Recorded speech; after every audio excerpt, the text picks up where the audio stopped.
Thank you very much, Andy, for your time. You've identified an emerging risk from COVID-19. Tell us a bit more about that. Yes, so our organization, Food Forward South Africa, has been providing food security services to marginalized communities for very nearly 11 years this year. And so before COVID-19, there was already a food security crisis. I think COVID-19 has just further exposed the fragility of our social safety net and making people aware of just how really bad this problem is. So roughly 30 million people were, before the crisis, were already food insecure. And now what we're finding is with the lockdown that people that were earning income on a daily basis and a weekly basis, they've now lost that income. They're people that don't have savings, they don't have other safety nets investments to fall back on. And those are the people that are even more vulnerable now, adding and compounding a problem that was there before COVID-19. Absolutely. And this initiative, will you be partnering with government this time around to be able to produce these food parcels? So we've called on government to support us, and we have a meeting with the people in the Solidarity Fund, and it looks like there will be funds made available. And if they prioritize it in the next day or two, we will be able to support organizations through our network of nearly 900 organizations now that we are supporting, that's covering over 300,000 people on a daily basis.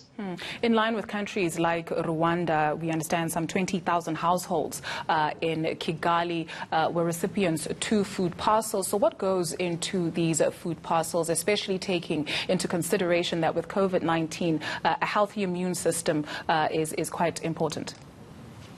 So our model is quite unique. It's one that's practiced worldwide. It's called a food banking model.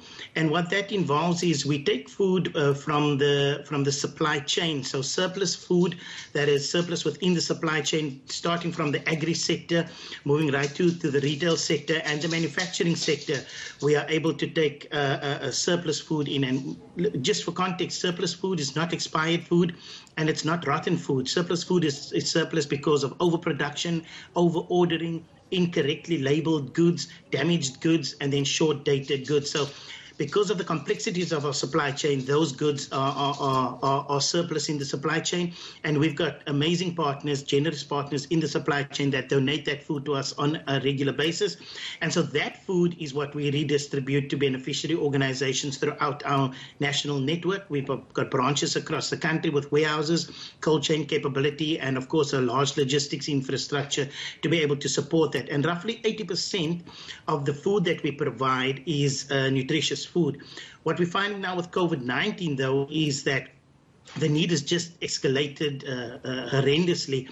And so we've appealed to our supply chain partners who've come to the party in amazing ways to be able to supply procured quality food so that we supplement that with donated food. We do hope to partner with Government Solidarity Fund so that we can purchase even more food so that we can reach as many South Africans across the country as possible. Andy, in these times of the national lockdown, how do we as everyday South Africans contribute and how do we help? How do we get this food to you? Yeah. So I'm aware that most of the country is at home, and that's where you need to be. Stay home and stay safe so that you don't overburden our healthcare sector at this time. But our organization is working. We've got a permit to operate nationally throughout the country. And even from your couch, you can sit and you can go to our website at foodforwardsa.org. Have a look at what we do. We do some very interesting things and make a donation and support our COVID-19 appeal. We are looking for funds. 50 million rand is our appeal. And we're also looking for food donations. So please, if you are able to, please reach out and do that. And please find out more about our model and how it is that we operate, just so you're aware. Because of the model that we operate, the food is donated to us, so we don't pay 1 cent for it. So we are able to facilitate the delivery of one meal for just 85 cents, which is the most economical model to be able to address the food security problem we have in our country today. You don't have to have much to make a change. Thank you very much to you and the foot soldiers at Food Forward South Africa.